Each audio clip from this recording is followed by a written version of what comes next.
September 2023 update. We are teaming up with Star Team East Village to release a photo zine of Tucker Xaver, LNE, Bomb in New York. The zine's available on our Patreon for the month of September. We're going to be sending out copies to everybody on the product tier on our Patreon. Star Team East Village also got a few copies, so if you're in New York, you could stop by their shop near Tompkins Square Park. We are also releasing a Patreon episode of Nove York talking to Reebok LNE. They talk to each other about New York City graffiti, etc. We also have a Patreon episode with Cochise. Cochise is an LES local, LES legend. Him and Clayton Patterson authored the book Street Gangs of the Lower East Side. Cochise stopped by the show, talked about gangs, talked about violence, talked about his life involved in the two, talked about overcoming that, getting out of prison, changing his life, and advocating for a more peaceful lifestyle. So Cochise, NOV, Nove York, and Reebok LNE, as well as Tucker Xaver, Star Team East Village zine, available on our Patreon for September 2023. After September, it's on to something else. If you want to support the show, Patreon is the best way to do it. We got tons of interviews on there from Ichabod Y Me, Dessa MTA, Les YKK, amongst others, as well as projects like All We Got Is Us 2, Savvy OTR, Jedi 5, Amuse 126, etc. Thank you. Enjoy the episode. Peace. Angel and Z Radio is a show brought to you by the wonderful people at Art Primo.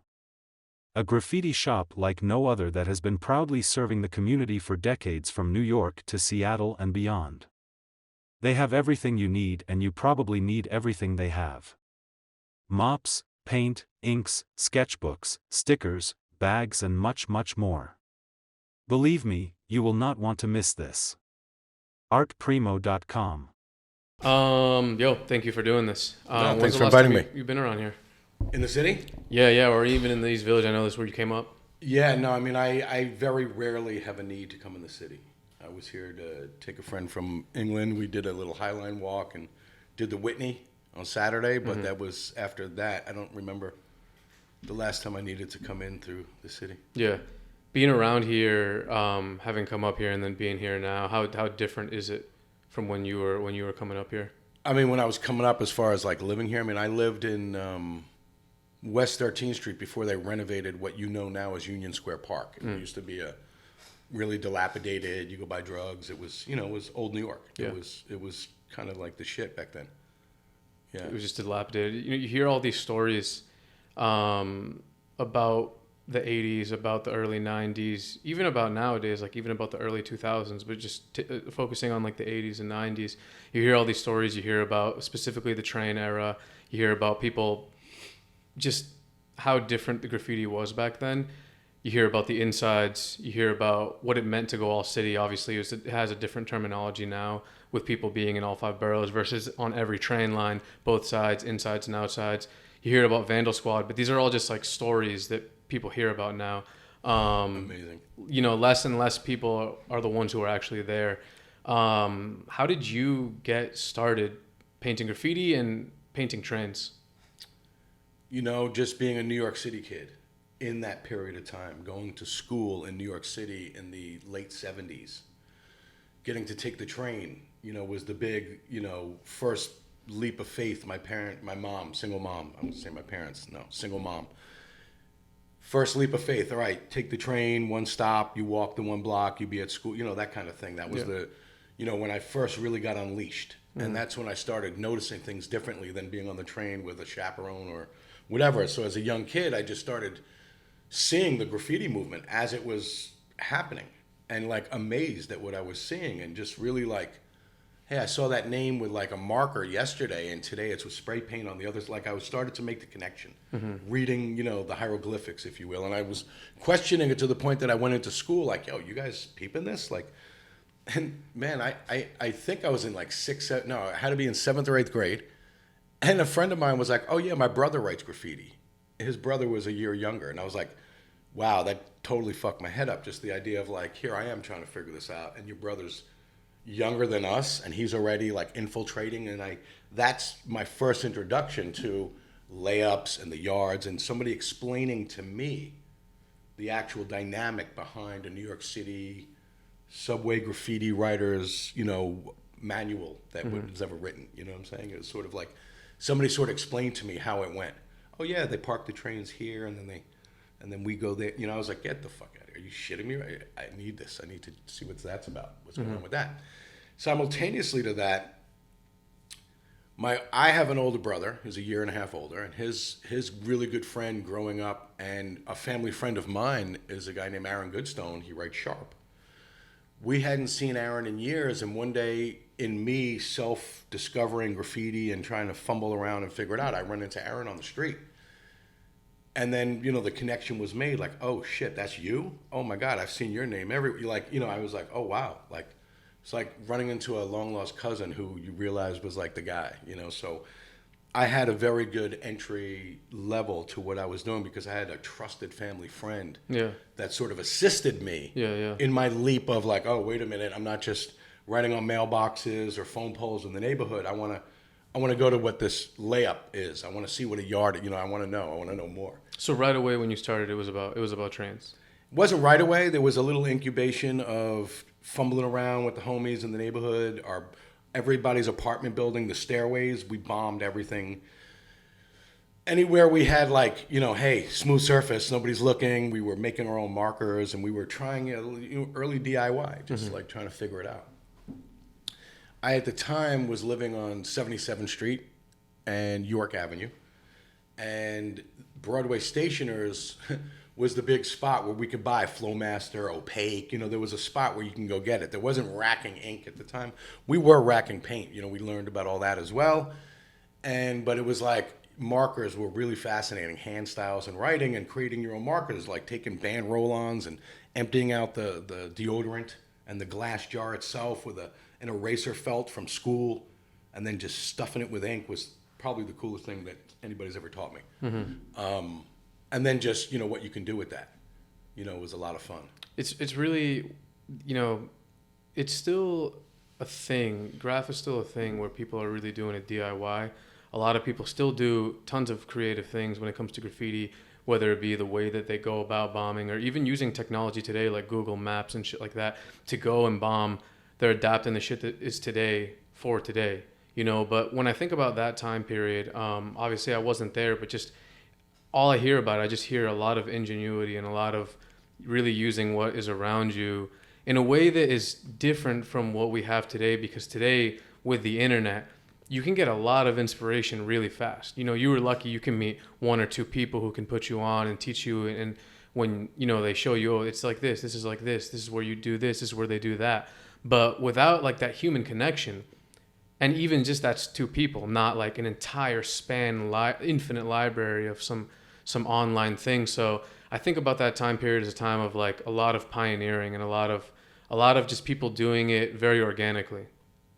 Completely. I mean, for myself, getting to sit with some of the elder statesmen of our movement, very good friends of mine who brought me in and shared with me some of what we know as folklore. I know some of the stories from some of the players that were there, and these pioneers, as we know, Zephyr, Futura, Dondi, rest in peace. They've all shared incredible stories with me of their introduction to, you know, going to the yards and the layups and stuff, which is a complete contrast to when I started. Because when they started, the MTA was like baffled how and why and where are these guys? You know, they didn't, you know, later they quickly, you know, regrouped and were like, okay, here's our breach, here's where they're going to paint. But when they first went bombing, I mean, I heard stories about these guys were bringing like pizzas and kegs into the one tunnel. When I started writing, the one tunnel was like, yo, be aware of the Ballbusters, the Dominican gang from the street just above. So the times changed through the evolution of the movement, right? As that grew, everything else grew around it as well. So being a pioneer had its advantages. People were just, like I said, baffled and wondered, how did they? When we started my introduction, the cat was already out of the bag. So we had to be more clever, a little bit less, you know, obvious. You had to, you know, take, you know, a different sort of approach. And when I think about what I had to do what I did, I look at the modern day today, the landscape out there today, and I'm amazed at what I'm seeing. Yeah. And the roller crew, these guys that do the, you know, the roller things, the hang downs on the buildings, that's, you know, I thought I was, you know, really pushing it, you know, running around the third rails, can get hit by a train. I'd still rather do that because my feet are on the ground than have somebody hold my ankles so that I can get that outline on the S of my name. You know what I mean? Like I'm blown away at what you said, the word ingenuity of what these modern day kids, people, him, them, there, they, everybody's doing it. It's not there's no one or other. It's everybody, and what they're doing is absolutely fucking incredible. And civilians don't see it the way I do. I walk down the street and I'm blown away. I'm like, yo, you're fucking out of your mind. Yeah. Just in awe. I'm in awe. It seems like there must be so many more writers today than there was back then, because it's more towards the beginning of the movement. It's more towards, you think about it, like graffiti in terms of like graffiti, yeah, it's been done for a long time, but in terms of like New York style writing, in terms of like that thing that was made during that time period on the trains, that's relatively new as a movement. And so it's just growing and growing like anything else, you know. There's just has to be so many more people, which changes the dynamic of how you go about painting and what you have to do to stand out, because on one wall there's like no space, you know what I mean? There's no space. You have to attack it differently, and it's pretty sick when you see people actually attack it differently, and you see people standing out when New York is the place where everyone wants to come to write graffiti. 100%. But, you know, there are years transpiring in between all these different parts of our movement. And so there are subway and spray paint aficionados. They only deal with and look at graffiti from that lens. They don't accept street bombing. They don't understand like the movement has matured outside of the underground for multiple reasons, right? And we were all doing it too. We were doing handball courts. We were all finding walls and things to express ourselves outside of the subway. You know, the modern landscape has opened up to a point that it's just, you know, it should look like it looks, in my opinion, because people came out of their yards like, oh my God, I'm an amazing illustrator. I use spray paint. Now I have a name, and now people know me by that name. You were never a spray painter before that, but now you're adopting a new style, and with that comes a lot of, you know, hip hop, right? I mean, it comes with the whole package. If you're a graffiti artist or you use aerosol and claim that, you know, it comes with a bit of a, I don't even know, I'm lost in my thought, but I just think that like a lot of people jumped on the bandwagon when it was safe. And understandably, no disrespect, it just sort of like transitioned to like subway art to the term street art. I don't really like street art as a name. It's like our friend who passed away, Phase 2, one of the modern pioneers of our movement, hands down. Incredible, incredible human. Rest in peace. He doesn't use the G word. You don't use the G word around him, and I think you know what I'm talking about when I say the G word. And his philosophy was built around that. He didn't accept that sort of negative connotation that went with all the stuff that they were doing. Certainly he has the right, in my opinion, to say that, for sure. And so that philosophy, yeah, I'm not offended by that word, but I'm more offended by street art. Just the idea of like, that you just simplify it to that, art on the street. Come on, dude, these guys are muralists, painters. They're incredible, some of the work that we're getting handed in front of us. You walk around any corner and you're like, oh shit, that's what I'm talking. You know, like, I'm always surprised and pleasantly, you know, given something, you know, when it comes to, you know, free art. Yeah, it really shows too, because as time has gone on, the gallery scene and more fine art scene is now more and more, you see more and more original writers in that scene. You see people who came from graffiti in that scene making a name, and it's really just because of who, like, in my opinion, it's really just because of who they are at their core, and who they are at their core is a extremely creative individual. So whether it was during their time period of heavy bombing, or now they have a different interest, or they're going to expand and do this and that, they're going to kind of approach it in the same kind of way with a lot of the things that they learned from graffiti. And so it doesn't really surprise me that you see these people in the fine art world having a lot of success and just standing out in that world, which has a ton of people in it, but just they mark their own style the same way they mark their own style within graffiti. I feel like graffiti... But that's a different mentality. Like, so like a fine artist that would, let's say, come from a classic trained school doesn't have the same motivation that we did. Yeah. You know, they weren't risking life and limb for whatever. Every graph artist has their own MO, right? Some want fame, some just like, I can't stop. Some just, you know, there's always a different, when you talk to, You could put 5 old school graph writers in the same room, and everybody probably has a similar common thread, but they all have a different MO, you know? And I only know because, like, you know, you look at somebody like Lee Quinones and you hear the stories about he would go by himself. He was part of the Fabulous Five. He was part of the illest crew of that era. But this dude would go by himself. He told me he would dress up in a little suit, put a briefcase or a suitcase filled with spray paint, totally throwing everybody off of what, you know, he didn't want anybody to even remotely know what he was up to. And then he would pull out like whole cars, blow, you know, an espionage. You know, like, are you fucking crazy? Like, so every artist had a different, some were all about the crew, you know, you had to go with the crew. I know guys that would like go and do throw ups up and down the line, just go up and down, up with the fill, down with the outline, and then go inside and then just rag them on the inside. You know, like everybody had a different flow and a different process. Mm-hmm. What was your experience? But pardon me, Yeah. I just wanted to go back to that other point of, you know, some of the artists, but it's all about consistency and branding, you know, like that branding is modern day vernacular. But when you think about what a graffiti artist was doing, you're writing your name, you're constantly putting your brand for everybody to see it. You're refining your brand, you're learning and evolving with your brand. But the one common thread to that is consistency. Mm-hmm.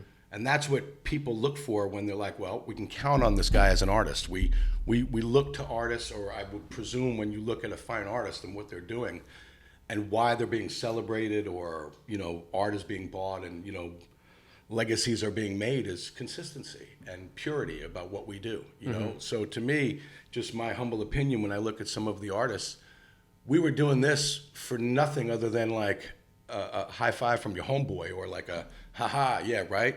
You know what I'm saying? We didn't, you know, to quote Scheme, right? It's the most amazing quote that covers everything. We didn't do this to go to Paris. We didn't do this to, you know, there was a different drive for what I did, certainly. To me, it was like I gave up my football and my baseball glove for spray cans.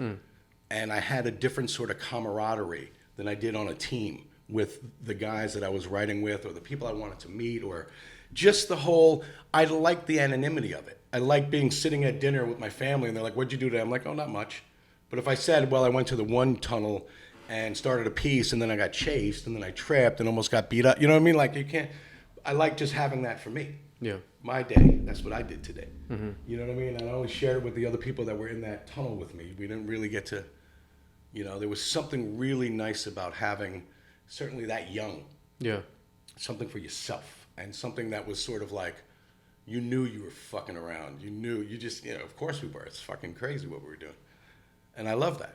I'm scared to death when my son tells me, he's 18, he's running around doing shit. And I'm like, hand over my face type shit. But I'm like, you got to do it. You got to do it. I laugh when I think about, you know, what my son's been doing and some of his friends. And they're modern day. They're the landscape that I just discussed, that I'm like hearing stories. And I'm like, wow, that's just, he did what? And you were what? You're like, no, come on, dude, please do, dear God. It's a different thing for me to hear these kids like the drop downs. I don't really like that, you know, holding somebody's ankles to get your name on something. Yeah. That's a bit odd. Yeah, yeah. It's like train surfing to me. No, I agree. It's like, there's just certain things that are just no, man. Just you seen the propellers? When people propel down the roof with a rope? Down That's what they're called, propellers. Yeah, some people propel with a rope. I call them like repellers, like they rappel down or whatever. Yeah, repellers. Yes. Yeah. Oh, dude, one guy did, and I came out of my house the next day, and I was like, oh shit, that wasn't there yesterday. That's how I live my life. I look at things. I'm a visual, so if there's a new graph, a tag, I'm like, that wasn't there yesterday. If it's in my neighborhood, this guy rappelled down off this fucking building next to my house. I was in shock. Full color, wilding out. Like, are you fucking kidding me? Like, hats off to you guys. Mm-hmm. Seriously, stay safe, please, dear Lord. Yeah. You know what I'm saying? Like, do not fall. My brother's a professional rock climber. I grew up with, you know, hardcore rock climbing shit in my life. My dude was like, you know, like all those movies you see on professional climbers. He's that guy. Yeah. So when I think of what these guys are doing, that's just.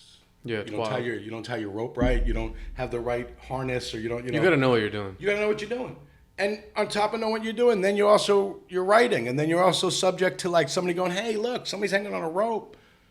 Can't run. You can't. You know what are you gonna do? All right, hang on, let me cinch back up to the roof. I mean, those guys are fucking hardcore, man. Hats off. Yeah, straight up, man. I am blown away and amazed at the modern landscape the same way I was blown away and amazed at when I first discovered subway graffiti.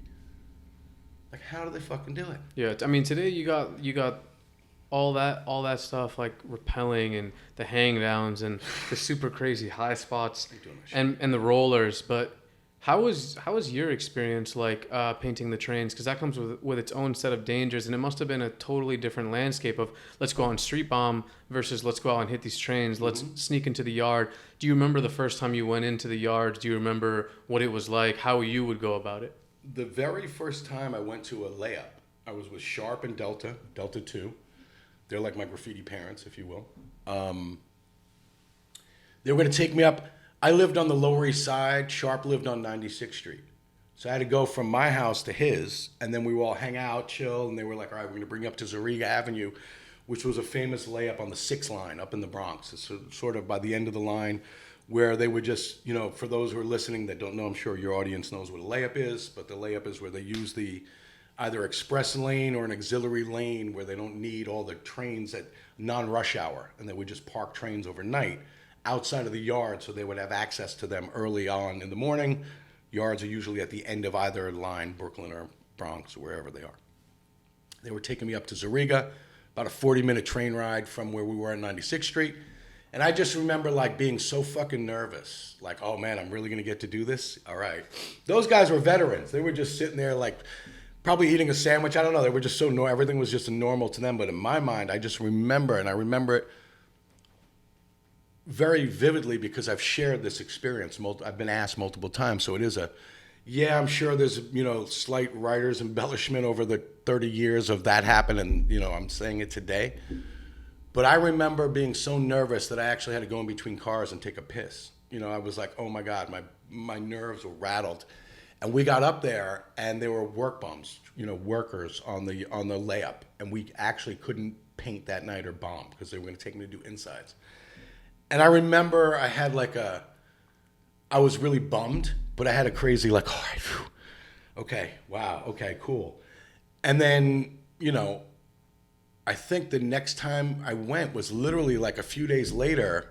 Sharp was like, no, fuck that. I'm going to take you to the one tunnel, 6 o'clock in the morning on a Sunday type of thing, right? And that's when I first got to, you know, oh shit, experience that. Tick, tick, tick, tick, tick, tick, tick, hearing the trains when they're just parked in the lane and all that. I mean, I remember it like it was yesterday, and it was amazing because I had taken about 5 or 6 tags. Sharp did about 140 tags.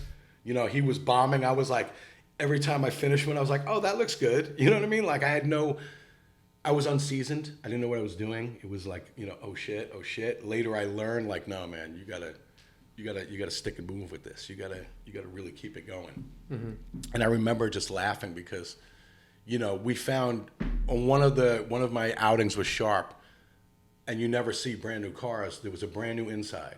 And that's when I was saying, like, dude must have hit every single, didn't leave me a room. I was writing in between, like, his H or his P. Yo, that dude knows how to bomb. So I learned from one of the greats, if you will. Those guys were so into it. And I was just so new to it that I just couldn't catch up as quick as I wanted to. And then there was, like, throw-ups. I was too small, right? Like, I could do a throw-up, but I couldn't outline it because I couldn't get the top. You know, I had to find things to step on. I was always the little guy in the group too. So it was always like, frustrating and whatever. But, you know, those are the things that I think people don't realize is the physical mechanics of what we had to do some of the bombing. Carrying shit, you know, bags, climbing, dipping between cars, jumping under train. You know, there was a lot of physical movement to the whole thing too. And so, you know, when I think of these modern day guys, you go up to the roof, you hang off, okay, I hear you, that's nuts. But some of the shit we had to do was like obstacle course, and certainly the years that I was painting, like I said, I wasn't in the pioneer group. I'm like, I think I'm very late second generation, early third generation New York City train writer, if I had to pin it on my own. And by that time, there was dogs, there were fences, there were different obstacles that we had to deal with that the elder statesmen didn't have because the MTA had no idea. How was the Vandal Squad? I never experienced the Vandal Squad. I've heard about them. I heard about them only through friends that had gotten arrested And they were like, yo, you're in the book. We're in the book. Everybody talked about, they knew the name. If you got arrested and had to deal with the Vandal Squad, all your homies were alerted. Like, yo, dude, they know who you are. Like, I never got arrested. So I never had to deal with the Vandal Squad. It's funny. I don't know that my train writing career is as big as a lot of writers, but it obviously was at a very important time of our movement. And what I got out of that, and what I give back to the movement as well, and everybody that we are part of, is really what it is. There's a lot of train writers that have very small histories, but they made such noise and such impact within that period that's so profound of what they were able to do, that a lot of other writers like, yo, I've been writing for 10 years, but you didn't create the, you know what I mean? There's so many levels and, to our movement. And everybody comes from a different place. Some are straight up hand style. Some are like spray paint purists, some are, you look at the range. It's like when you go to a museum, right? You got abstract expressionists, you got, modern, photorealistic painters. You've got, like all the different, the Renaissance, graffiti's much like that, but nobody defines it individual of it. It's just graffiti. Yeah.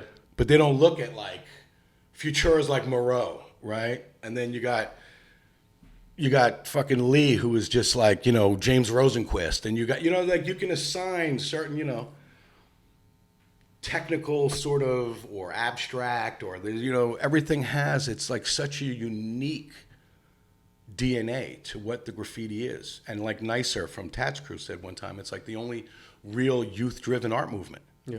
And it's, at that point, it's only evolving and growing and unstoppable. Here we are in 2023, talking about shit I did in 1982. And trains are still being hit today. Well, post-pandemic, right? I mean, heads are gone incredible. It's like they're back. And it's wild that there's still the consistency of just people hitting trains throughout since the beginning, even though they don't run anymore. They know that they're not really going to run anymore. It's the photo. You want a photo of your work on an actual train. And the risk train. that comes with doing that today is very high. But it's really for the photo. Yeah. We all used to bomb the scrapyard just because we wanted pics of like, there's nothing better than painting on a train. Up in Tats Crew backyard, they have a Metal Man Ed train. That's the origin of what we look at as the graffiti movement. So the train is the OG canvas to the whole shit, How do you think Go ahead. No, I was just going to say, when I think about these modern guys, like when we were painting, we didn't have Montana, we didn't have, Belton, you didn't have these spray paint brands that catered to art, low pressure, every shade of color. When you look at Scheme and some of these elder statesmen and all these guys' characters, and they would use very graphic Chippewa and sand, doing these graphic shadows in the face and the characters. It wasn't because they didn't have the talent to go otherwise. We didn't have the tools, I think, in my mind. Like modern day has been given the gift of like, hey, every color from beige, all you want to do a character, you got every color in the portrait that you need. Back in the day, we were using farm paint that was made to spray paint on farm equipment, Rust-Oleum. There was other brands that start to cater and make spray paint, but it didn't have the same enamel in it or the same, there was different sort of paints that definitely didn't have the longevity that, the modern day, like what kids get to use today. Mm-hmm. Nozzles, every kind of nozzle. You want to go thin, you want to go fat. We used to steal nozzles from this product called Panel Magic, right? Like it was called Marble Magic, Panel Magic. Is the shit you would use in the kitchen, to the point that Woolworths used to take the tips off the cans, the caps, and when you bought the can, they would give you the cap at the counter, because we had already stole. It was a problem in the city where we were just, graffiti artists were taking fat caps. You could just go in the store and take it off the can, put the can back on the shelf. Yeah. How do you think technology has changed a lot of this? Like, not just technology, but social media, and the fact that everyone now has an iPhone. Well, think about this. Back in the day, you get a fanzine, it was black and white. So you get a bunch of artwork from graffiti. You get a bunch of artwork such as graffiti sent from Australia, all black and white Xeroxes. You could see the style, but you couldn't see the color. a lot of graffitis based on color lays and cutbacks and details and all these things. And here you are trying to see a full color piece in black and white.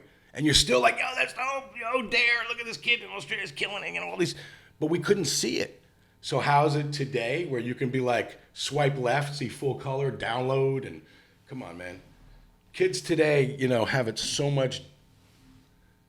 They have a bigger advantage on the open source of what the graffiti movement is, right? And the other problem, not problem, but one thing that I see as a big difference from when we talk about my era and now is there was a big brother. There was the hand tradition down to the younger artist, right? There was a lot of, brotherhood in that, Like I said, Sharp and Delta brought me in. They taught me, all this. And all that changed when the movement commodified, right? So here you are doing a production with all your homies. We're going to do a wall with the crew. Now you're going to do a paid wall. Well, I don't need the crew. How much money are we getting? Oh, I could do that myself. It's not a diss. It's just modern life. Now these young artists are young adults. They got families. They got businesses. We're all sort of evolving. And so the camaraderie, the ease of like, hey, we can share it has become like, Do you know what I mean? Like, yeah. Do you think it's taken away any of the purity? You talked about how in the beginning when you would paint trains, it wasn't to go to Paris. It was just for, yo, look, I did that. Yo, look, a laugh with the homies, a pound with the homies. That's it. There wasn't any idea of like, maybe there was, but there wasn't maybe the idea that they have today of like, I take a picture of this, I post this on my own social media, boom, everyone sees that I did it. You can't buff this photo off the internet. Whereas then it was like this train runs for however long it runs for. You're going to see it in person. Hunt. It's like we talk about it today, the sneaker world, right? Back in the day, yeah, the internet started gurgling, but before the ease of today's internet, it was all about the hunt.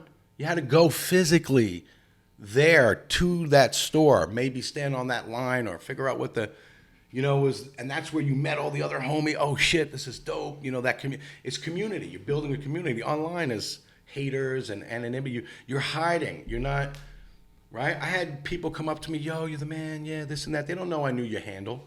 And then you're dissing me on Nike Talk, and I'm like, you were just talking to me, but you don't know that I know that you're Spear 197, whatever. You know what I mean? It's like, that's the problem with the internet to me. Mm-hmm. Do you know what I mean? You got to take the bad with the good. It's not the good with the bad. Yeah. And it's just sort of, it's unnecessary.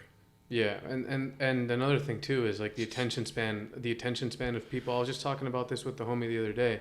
There's like things are coming out every second. So, you work on a project really hard, you work on a piece really hard, you work on whatever you're doing really hard, you post it. And it's ill that you can post it, and it's ill that you can be like your own source of media in a way and control that, right? But then it doesn't really matter because now everyone has that.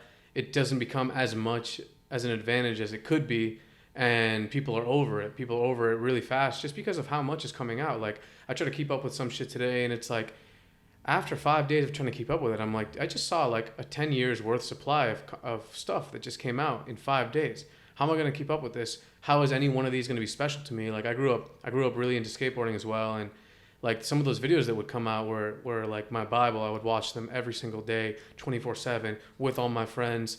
And now it's like a video comes out every day. Because look at the whole consumer versus prosumer, the availability of being able to get equipment to use now.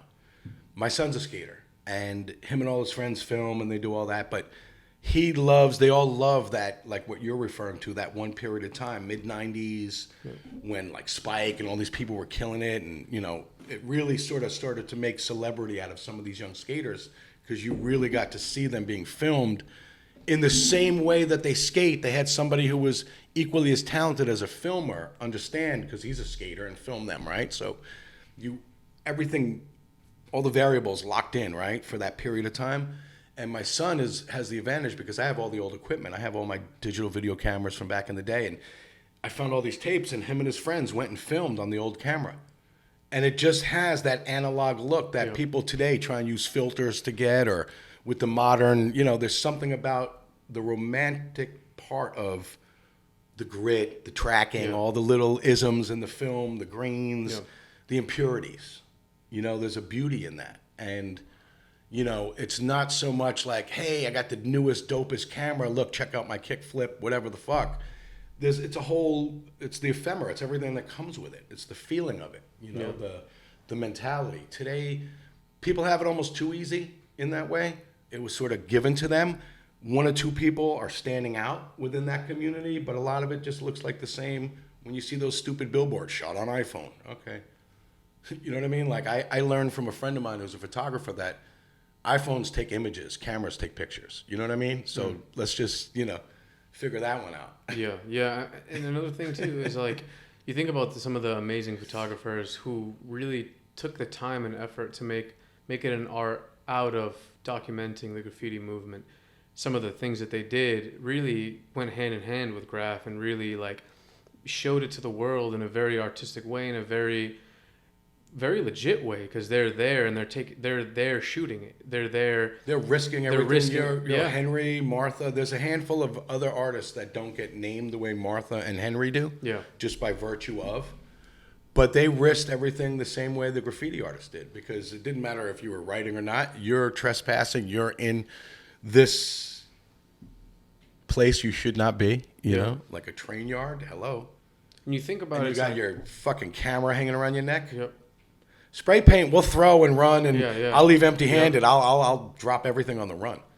You don't want to throw your camera. You know what I mean? So what they risked was a lot greater, I would say. Could that even be replicated today when every single person has a camera? Writers themselves can take Nothing photos. can be replicated. Everything is either mirrored or remixed. Do you know what I mean? Like that's the thing. There are just certain things that we romance over this period that'll never happen again. They're doing whole cars, they're bombing, they're killing it, but it's not the same. Yeah. Because it's already been done. Oh my God, I've seen it. It was there. I rode on those trains. When I'm seeing what these guys are doing now, I'm amazed for different reasons than I was amazed back then. I'm amazed, like, wow, you got some balls on you guys. Holy shit. Two, like, you guys paint fast and just big, and oh my God, dude, the style that's now adopted to go with that style of whole cars, and these guys are pulling out massive productions, and each one of them is a king in my mind. Like, you don't have to go all city. You do one, you're good. That's the difference between then and now. We had to fight a lot harder back then because there was a lot more going on within that movement. And to quote a really good friend of mine, West, you know who West FC is? Mm-hmm. I was listening to an interview with him, and they were asking him how come he did a lot of silver cars. A lot of his productions were with silver. And he's like, by the time we were hitting it, the trains were mopped. They were just destroyed. You would do a color piece, and it would just get lost in. Silver would stand out, like that's where he made his, like, okay, I'll make a little assessment on how to make my shit jump off so people see what I'm doing. Amazing. And I was watching it happen at the period, but it wasn't until 20 years later to hear him articulate that and the choices he made perfect sense, because it was getting a little too muddied up. It was getting there's no room. Like I said, when I went bombing with Sharp, he bombed 2 people. He bombed the inside so hard that I had to, put my name in between some of his names that were butting up. That's so you could imagine when it's the whole culture hitting it, and now you're years deep, and so these trains are they try to buff them, and then people paint over that, and then there's throw-ups and tags, and then you want to go do a piece, and somebody puts some ink and marker, that comes through the paint, you know what I mean? There was so many, by the time, West was doing what and he was a pioneer as well, but when he was hitting it like that, the consistency, to hear why the choice of using silver and all that, I thought was genius. What did you think about when the train movement was ending? It was, I was already on some other stuff. It's kind of weird. It's sad because I love it. I love getting, taking the train was always the coolest shit in the world back then. That period of time, taking the train was, I didn't even need to go anywhere. We used to just take the train just to fucking, we used to just sit and watch trains. That's what the whole writer's bench mentality came up. It was amazing. Even the insides. I love the insides. Oh, man, the more destroyed, the better. And then just sitting there trying to decipher and look, and I know him, or, oh, shit, OE3. Oh, shit, just all these old school, what was happening. It was like that's what got me here. If it wasn't for that and then, I wouldn't be sitting here with you today. Yeah, it was kind of And I'm jacked when I think about it. I still get like, oh, shit, that was so dope. How does the technological aspect and the social media aspect affect what it is that you do today, which is, I'm assuming you're a full-time artist, you work in the studio every day, and you have to then, in a way, deal with social media. You have to be posting, and you're branding yourself. Stash is a brand. How does all of that affect what you do today? I hate that part of it. I like doing the work. I don't like telling people about the work. I don't need to. I liked when social media first sort of popped up and all this stuff happened, because there was a lot of blogs and a lot of people reporting on what you did, celebrating. They would create magazines much like we're doing today, but in that early form of like, hey, we hear this artist in New York is blah, blah, blah. You know, great, you do that. I'm busy doing what I'm doing. You know what I mean? It's like, I watch people all the time take pictures of their food, and I'm like, but you never post it. What are you doing? People, I gotta take a picture of my. When did that start? Like, I know what a fucking tiramisu looks like. If you know, like, I don't understand why people are so obsessed with like photographing food. You know what I mean? And then never do anything with it. Nobody cares. It's like, whatever. It's just odd to me. Now I get if it's a personal thing or whatever. Oh, fine. We all have our little whatever. But like, you know, for me, social media, I hate it. I don't like Facebook. I never did. I didn't like doing any of that. I don't like doing. I'm an analog guy. I'm a dinosaur with that shit. Instagram is the easiest form, and to me, it covers all bases. Just okay, one and done. I don't have to say much. I can just. You know what I mean? It's sort of weird. Some days, you know, and the other thing is like I don't really care about it in a way that I probably should. In a business, sort of like, oh, let me watch the algorithm. I should post at 4 and the name. Everybody's trying to tell me, and I'm like, you know what? Fuck you. You do that. That's what you do. I don't do that. I've never done that.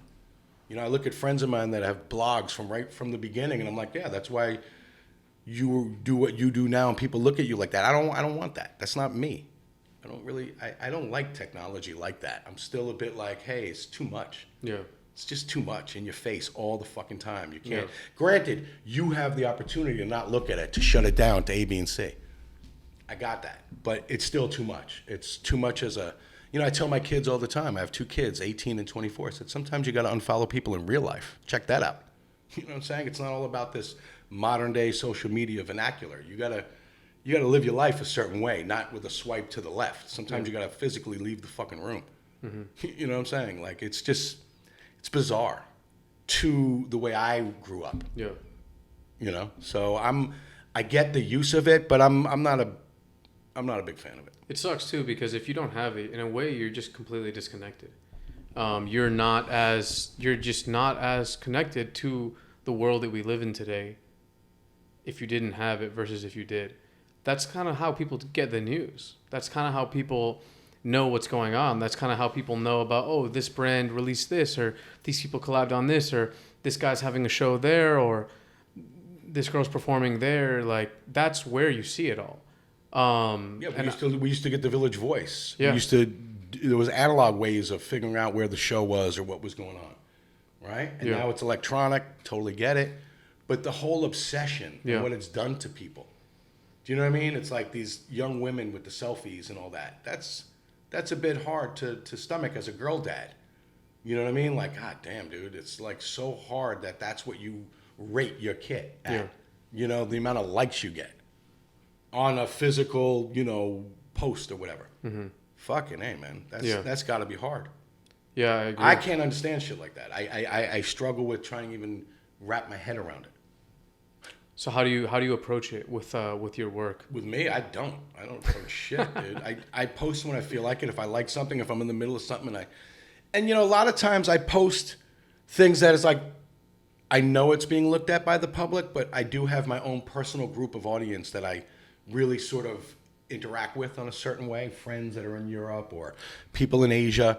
And it's kind of like for us in a weird way, everybody else gets the benefit of what I'm doing in that way, whether they want it or not. And, you know, whatever. I don't use it as a tool to, like, I'm not, if I post now and if I'm doing that shit, I post when I feel like it. Mm-hmm.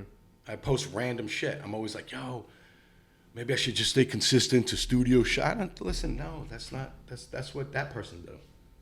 I do it how I do it, and I really don't give a shit. How did you get to... I don't mean to sound fucked up, but I really don't care. No, I think it's a better approach, honestly. It's the same way I would write graffiti. It's like, what? We ask for fucking forgiveness, not permission. Yeah. Give a fuck. Yeah, I think it's better like that. To be honest with you, I think it's more freeing. It's way more freeing. I have never been on it like that. I don't use that for my way. I don't see it that way. I understand it, and I watch friends of mine that know how to like work the whole thing very well. Good for you. Yeah. That's what you do. I'm doing other shit. How did you get to the place you're at now, which is you work in pretty much what you came up doing, which is graffiti, which is art, which is staying true to you? I feel like that's just such a hard thing to do in a world where you need to survive, but it seems like you did it. So how, if you had to explain, I'm sure it's been a lifelong process of kind of like one thing leading to another, but I guess to start off, was there ever a plan like, oh, I could do it like this, or I could do that, or it just happened super organically? It just happened organically. I mean, it's, you know, a lot of, you've heard the expression right place, right time. You know, it's like anything in movements, right? It comes around, it's on a cadence, you know, it swings back around. You know, we were part of I don't want to say like a resurgence, but when I started getting a little bit of traction with my name and some of my creative endeavors, they didn't have streetwear, but we were part of an early group of designers that were putting product in a marketplace that hadn't yet had a definition. There was no clarity. Is it skate? Is it surf? We're not sure how to define that. They're infiltrating with like graphic design language on T-shirts, but how do we, right? We got grouped into surf and skate, and then they came out with streetwear, and then urban, right? It gets umbrellaed under the urban market. You know what I mean? So we didn't do it with any intent other than like, hey, I feel like making T-shirts. I started making T-shirts because I wanted a Krylon T-shirt, and they didn't make any.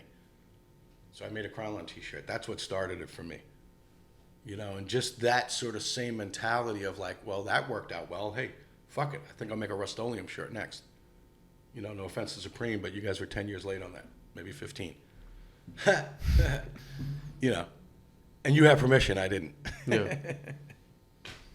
Well, you know, there's what you do probably has so many aspects, and over the years you've probably had to wear so many different hats to get certain things done. How did you learn all this stuff? It was really just on the go, because I know you didn't go to the art school. No, it was on the go, but it was also like hanging out with a lot of really great giving people. Like I shared earlier, you know, a lot of people that embraced me. Zephyr, Sharp Delta, Don, rest in peace, Futura. You know, there's a lot of artists that a lot of stuff is given. You just have to be available to be on the receiving end of it. So I always look at a lot of my contemporaries saying, God, man, we were all in the same room. You didn't see what I saw? Look at what I'm doing. You're not feeling it, right? It's sort of like we all draw from the same pool of inspiration, but it's what we do with it and put it back out to the world that defines who we are as individuals. Mm-hmm. Do you know what I mean? And so I was always like feeling really honored to be able to be in the room with some of these guys, and I really just paid a lot of attention to how their movements, and certainly like Zephyr, right? I think Zeph is one of the most giving individuals in my life, and what he shared with me at the period, it was all about period, right? We met at a certain time, and the world was doing things a certain way, and you know, I was open to receive things where, like I said, other people in the room didn't see it that way. I saw it, and so I was left with this amazing gift that I could sort of, you know, juggle, cultivate, and rework in my own way. And so, but, you know, being around him at that period of time he was like my big brother. He was showing me art on levels that I never even understood outside of the graffiti world. He was doing animation. And like I said, most of all, he was very inviting and inclusive. He allowed me to celebrate with him, and he celebrated me back, you know, and that's something people don't do today. You know, there's too much ulterior motive, or how do I get paid, and I get it. It is what it is, right? Dog eat dog, whatever, fuck you. Back then, it wasn't like that. And there was a lot more open source and just honesty, and really like just to see you get put on, my guy. Mm-hmm. Right? Everybody calls you, yo, what up, my G? What up, my guy? I'm not your guy, dude. You know what I mean? Like, I'd like to be, but I don't think people use language differently, and it doesn't have the same feeling that we had back in the day. Mm-hmm. Right? So it's sort of like Andy Zephyr never asked me for anything in return. It was all just, here, bro, this is what we do. So now if I can celebrate and just give back, and just the honesty of like sharing the history and telling it the right way, put things in order the right way, is the gift that I can give those people that gave me something. Mm-hmm. And people don't do that today. People are very like, you just woke up and fell into it. No, we all come from somewhere, and there are a lot of people that help us to get to where we are, and there are a lot of people that sort of should get a fat shout that don't. And I'd like to sort of be a vehicle for that. I work on a lot of projects where the people that actually make the product never get talked about. We do.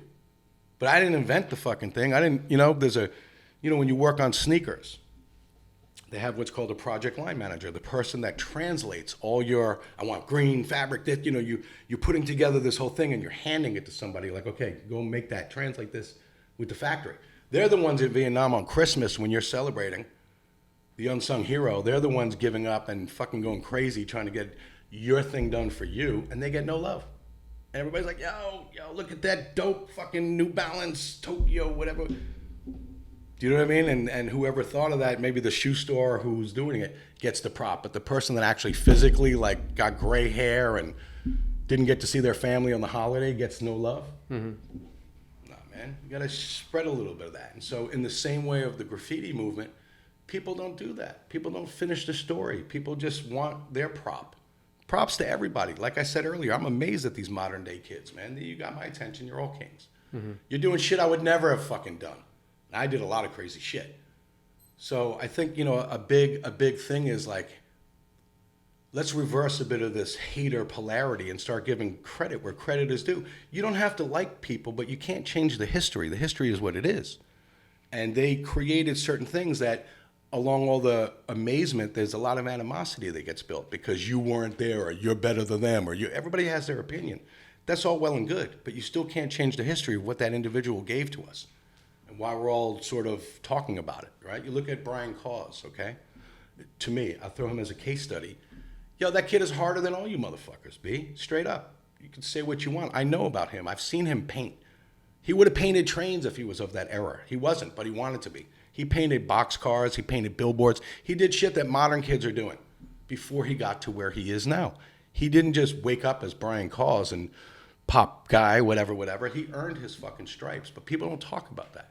You just talk about, yo, look at the sculpture in front of this building over here, or whatever. But like, yo, B, he's real. He earned his. He really did.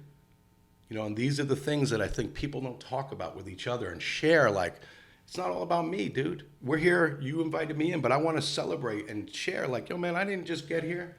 There's a lot of people that we all did this, man. Mm-hmm.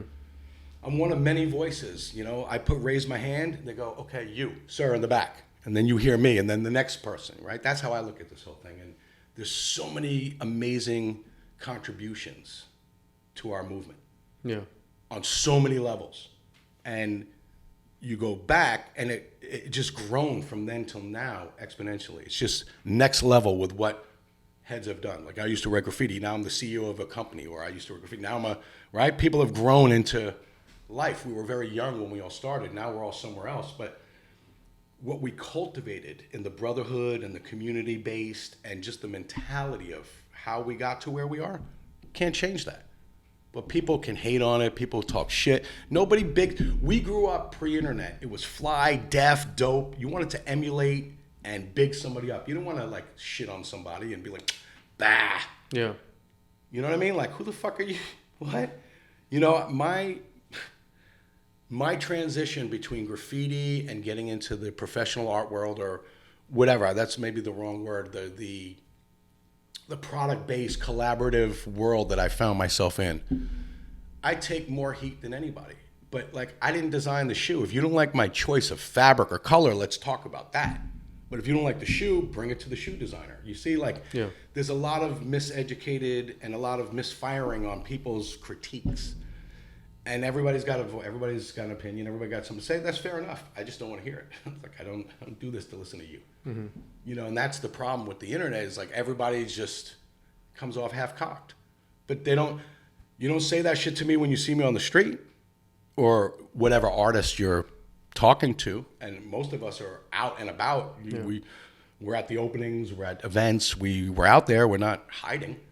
So I think it's really hard that people can't communicate correctly is a big problem. I think the internet has sort of aided that, fueled that, if you will, because the anonymity of being able to just be a really raw critic and say things that are like, come on, B, that's not constructive, or that doesn't even make a point. You just clearly have a bone to pick, or you just don't like something about it. Suck on that. Everybody has that. We all have that. Just deal with it. Yeah, I feel like with the internet, it's just the easiest thing in the world to just shit on somebody. Especially, it's like people have their own lives. Some people's lives they really dislike, and they go on the internet, they see someone doing their thing, and they're just like, fuck that. And one thing I think that's super whack. The attention span thing, super whack. But one thing I think that it is good for, meaning the internet and social media, is if you're someone of interest, if you're someone who's interested in learning shit, you can really go back and you can really learn a lot of history. You can really go back on your own and you can just watch documentaries, read on forums, read on online shit, and you can learn about people who made whatever it is that you're into, whether it be graffiti or something else. You can learn about, everything they did, and it's all for free. It's not really for free. You got to pay to have a computer. You got to pay to have a Wi-Fi. No, but it's pretty much available. It's accessible. Yeah, it's a library. Super accessible. You don't have to go to a building. You can just sit at home. Exactly, and I think that is something that's really cool about it, because for me, that's how like a lot of my people my age, like they came up reading on 12 Ounce Forum, Art Primo Forum, and that was kind of like a book. You know what I mean? Like an open book of everyone talking, and those were like slightly earlier stages of the internet. Like this was pre-Instagram or very early. From 12 Ounce, I know all those. And it was like it was very helpful and very useful and very, more than anything, inspiring. And for me, that's how I didn't have as many people to like really put me on in the very beginning, and that's how I learned about people like you, people like KR, people like Jest, or people. We didn't have the internet in the beginning, so I had to go meet those. Say like that's what I meant about timing as well. The tools that were given to us at the time that our entry to this movement is. You know what I'm saying? They're different. It's sort of like you look at music. What were you doing before the 808? You know what I mean? Like, what were you doing before sampling? What were you doing? You know what I mean? Like, so but it's the tools and the advancement of what's going on as well. Yeah, I just want to say thank you for coming on the show and telling us your story and giving props to everybody you gave props to. I respect it a lot. I respect you and what all the people from this thing have done. So thank you. No, I appreciate you and giving me time to figure it out. Still trying to figure it out. And you know what? Props to everybody too, because you know what? Enough of this like shitting on everybody. It's too easy to shit on somebody. There's no point in that. You know what I mean? I could when I came in, right, I was like, I can shit on somebody today. Just as a joke. And I realized like, no man, you know what, enough of that. Let's turn that around, because like there's no need for that. It doesn't do anything for anybody. Yeah. You know what I mean? Like, no man, props. Go and get yours and earn it and be proud of it. You know what I mean? Like, I'm trying every day. I gotta go to work now. It's not like I hang up and okay, I'm gonna go back. All right, some days I go home and chill. But like, I work almost every day. Yeah.